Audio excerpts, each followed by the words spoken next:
Hello and welcome to this month's project. This is the decoupage bit and I've already pulled it out ready to make the card with, but I've got this little piece to come out, so let me just show you. Now, even though this is a die cut, I still use my scalpel because there's going to be bits that just aren't quite cut through. So you want to have your scalpel handy. And now I'm just got to be a bit careful that I don't ping out the wrong bit. So I'm just literally pushing down, because what's happened is that as they've cut it, this is a die cut, not a one that you cut yourself. So this being cut out by a machine, and then they've left these little tags so it doesn't fall all the way out. And all I'm doing is just going round and releasing those tags. Now take your time doing this, which is why I've done the other bits already, because as you can see, I've now got to her arm and it's quite a fine bit, but it's out. So I'm just going to put that to one side because I don't need it anymore. Now, the reason I want my scalpel is that, I don't know if you can see this, but even though it's being die cut for me, there where the tags are, you do get these little pieces. So this is one of them. So I'm just going to rub it down so it's facing the very edge, and then just scalpel down and it removes it. And what you're doing is you're just cleaning up any of the areas where it's been attached to the card, so it looks smooth. Now, one word of warning, safety: whenever you put your scalpel down, remember to put your lid on. So the other thing on here is that I've got some more pieces. If you turn it over to the back, you can see. So there's our piece done, and I've got all my other pieces already cut out, ready to go. And because she's on a balcony, I wanted to make it look like she was on a balcony. So I'm going with this style card. So I've done one half of it already, and I just need to do the reverse of it. And I just wanted to show you how I did it. So I'm going to put it at 4.5 centimeters and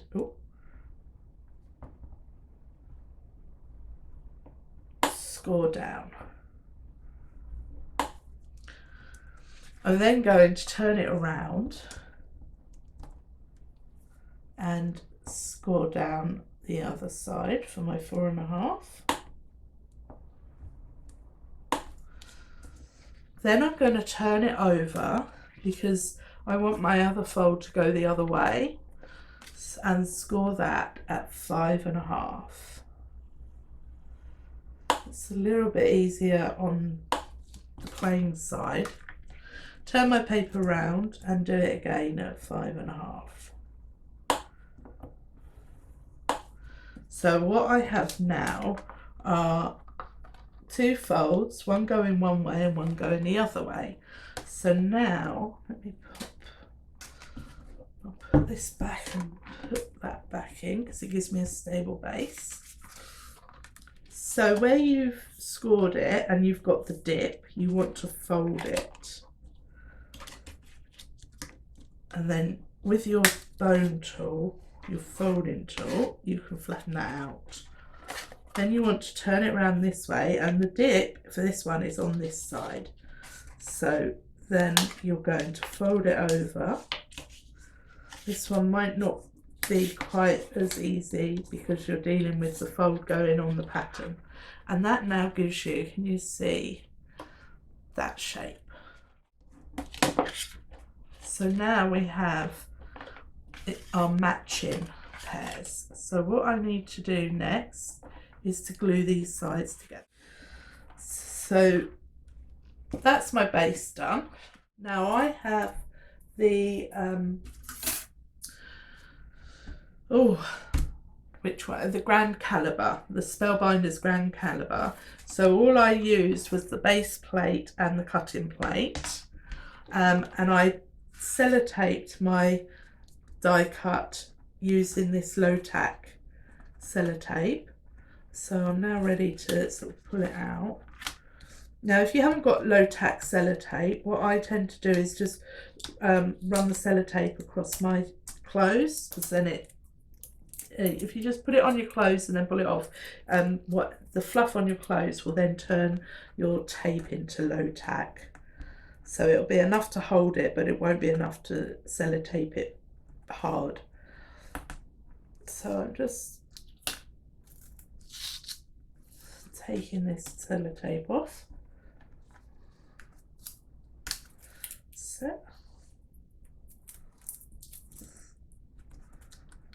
there we go. Now I did 2 passes. I put it through in one direction first, and it did all its crackly and crunchy bits, and then I took it out, turned it 90 degrees and put it through a second time, and as you can see, it has cut beautifully. So here's my piece, and then you can just pop out those bits when ideally now, but I'm going to be doing this first. So right, now I want to put this down here, but like so, and so I think if I just literally cut it down the middle, so I'm going to just see if I can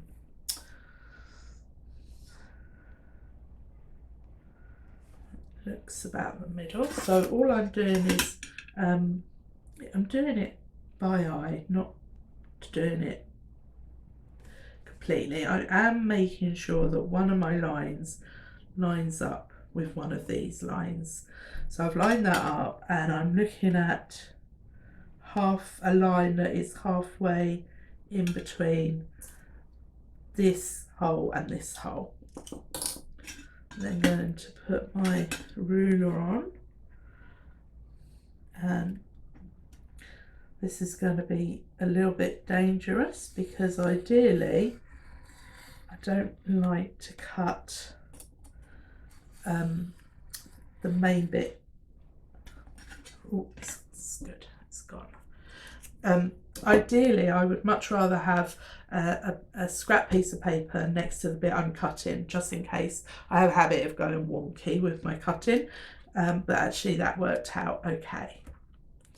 So I'm going to pop these here.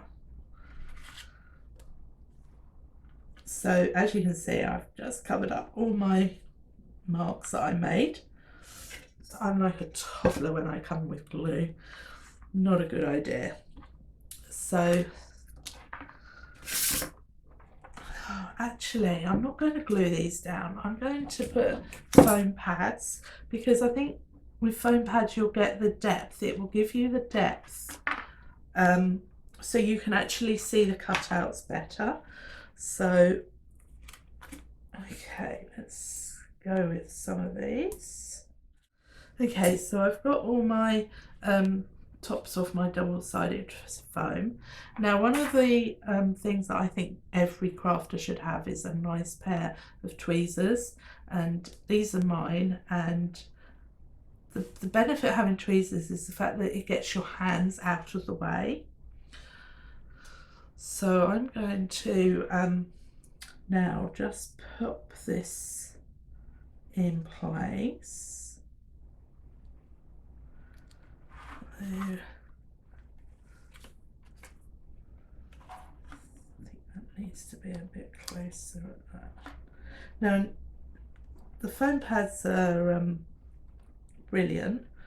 I prefer using silicone glue because you do have a little bit of forgiveness with the silicone glue. You can take it off and reposition it, but for quickness, as you can see, the foam pad does have a tendency of sticking as soon as you put it down on anything, and I'm not going to bother with that.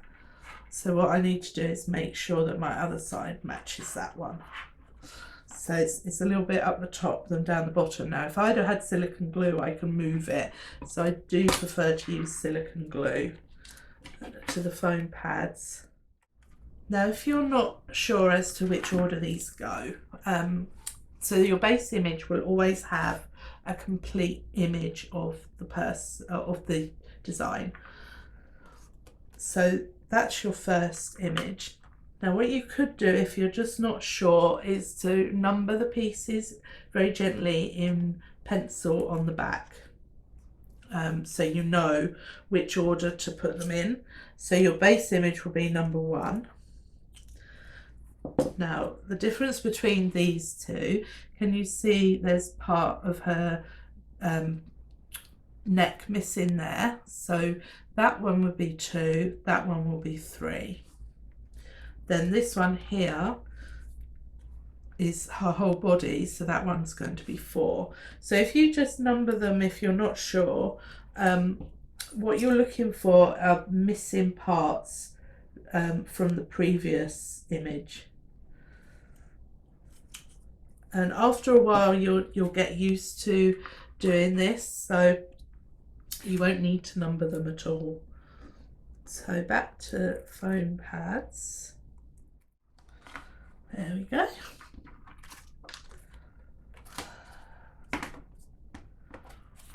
So now we can put the next layer on. Oops, nearly got the wrong one.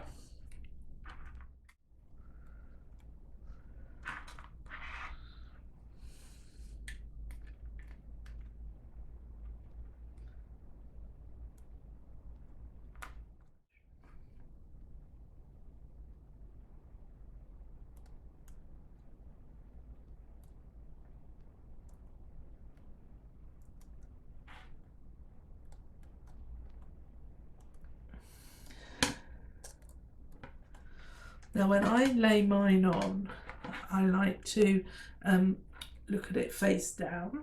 So sometimes I'll stand back and look at it like that, and that looks pretty good. And so give that a press down. I'm not shaping this in any way, mainly because I'm using the foam pads, but with the silicone you can actually shape the pieces a bit to make them look more realistic, and you can get certain pieces to sit closer to the body. So I didn't put anything near these, and you can sort of get them to bend them round slightly so they appear to be sat on the piece below. So what I'm going to do before I put this piece on is that I actually want these gloves to sit against her arms. So I'm just going to bend them round a little bit. There we go. Now if you're unsure, you can always, before you take off your the backs of your foam pads, you can always just sit it on there. So can you see that the gloves are sitting on the tops of her arms? They're not just sitting in the middle, floating in the middle of nowhere. Just remember that if you think you've overdone it on the pushing them, you can just pull them back a bit. The card is very forgiving. So I'm going to line up the arms first. So there we are. So because I've bent them round a little bit and I haven't actually put any foam pads underneath there, they actually sit closer to the previous layer, so they actually look as though they are gloves, and they're coming out. Now we need to oh, we've got to do a fascinator. So I'm just gonna curl these round a little bit so they actually look like they're curling round. One of the things that I don't really like die cut, because I don't think you can, because a machine has done it, you can't actually get in and really get the full effect of decoupage. You're just layering upon layer, whereas if you, I mean, you could actually cut here So this bit here is separate from this bit if you wanted to. So you could go a little bit more, do a little bit more cutting than the machine has done. So let me just turn this round, because this is a little bit tricky now. So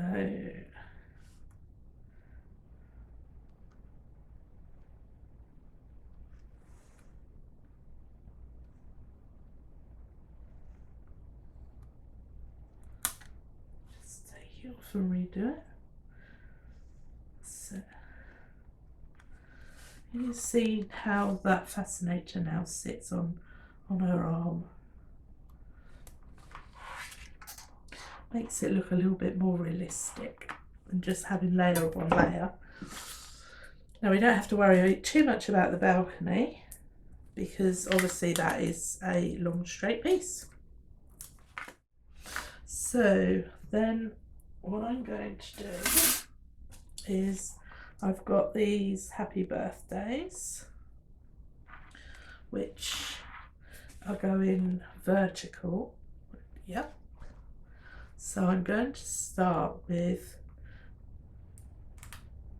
the birthday part. So there we have the finished card, all ready to give to somebody special.